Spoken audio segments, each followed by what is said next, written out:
The music of a renowned operetta, composer is to make a posthumous UK debut in West Yorkshire tonight.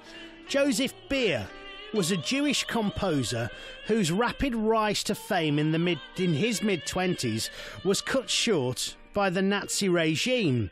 He was the last of the Viennese Silver Age operetta composers, and his daughter, soprano Béatrice Beer, will be performing his music in Leeds this evening.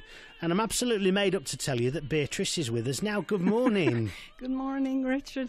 How are you? Emotional a little bit. Yeah, well, thank you ever so much for coming in this morning. You're welcome. I must admit, I was unaware of your father's story, and I think that is because, tragically, there are so many stories of Jewish people's lives, careers, being affected by the Nazis and people who lived or died through that time. So would you tell us about Joseph Beer, please? Well, my father was actually, you started by saying it right, he is an opera composer. His first period was as a youth. He composed Polnische Hochzeit in 3 weeks when he was like mid-20s. That was his operetta moment. And actually there's much debate as to the genre. And to make a long story short, I think it's just, not humbly speaking, a masterpiece that just is. And then during the war, he composed a whole opera in his head, premiered at the Zurich Opera House also in 1949. And then the rest of his life, nothing was performed, but he composed daily through his death. And like there's masterpieces that are not published waiting to be performed. And that's like grand opera, like Zeffirelli type staging. He wrote his own libretti post-war because his librettist was Fritz Lenebeda, who was murdered by the Nazis, and he could never replace him. So the only librettist he had, collaborator post-war, was my mother for like 40 years, worked with him, toured with him, and never saw anything success for him.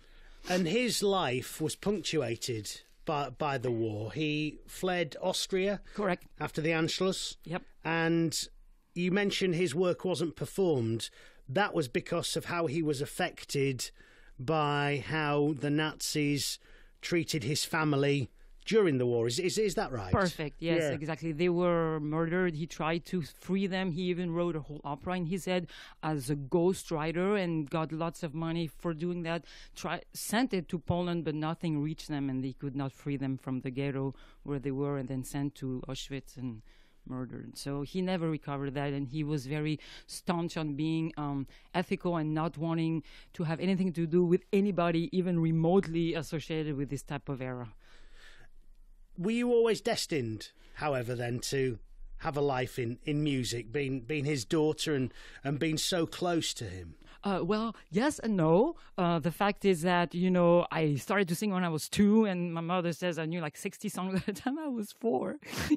But my father was saying first, and I was also good at writing and sort of made A's in class. So my father said, first you do your PhD and then we'll see about singing. Because he was scared, for me.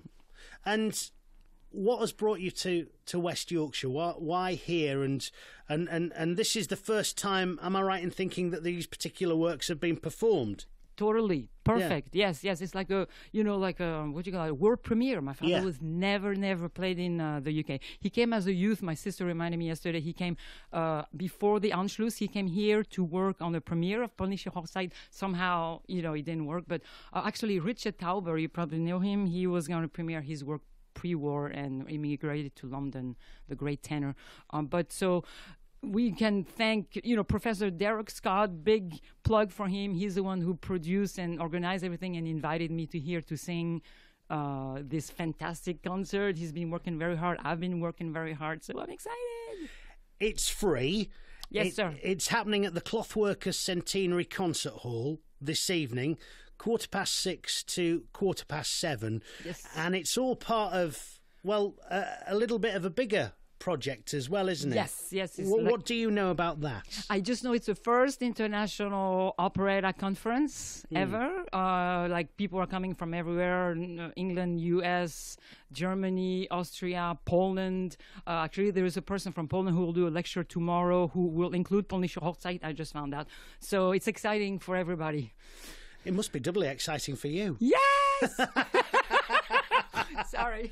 Are sopranos normally in this good voice at 5 to 7 on a morning? God bless you. I went to bed extra early on your behalf. Good.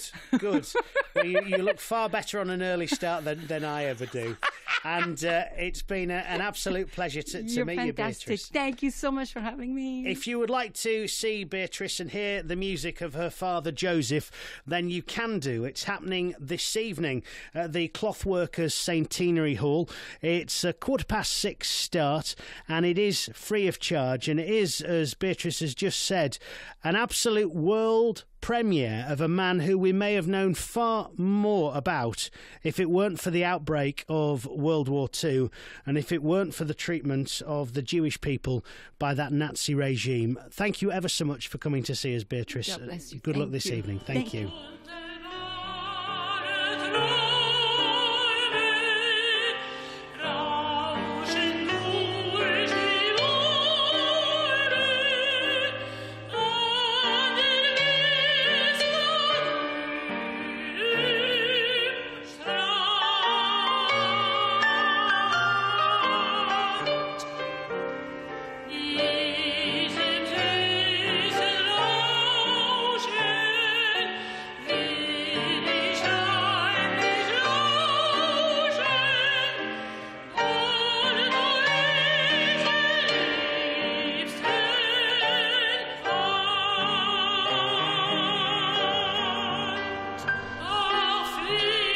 It's BBC Radio Leeds. Hello, good morning. My name is Richard. On the way after 7 o'clock this morning.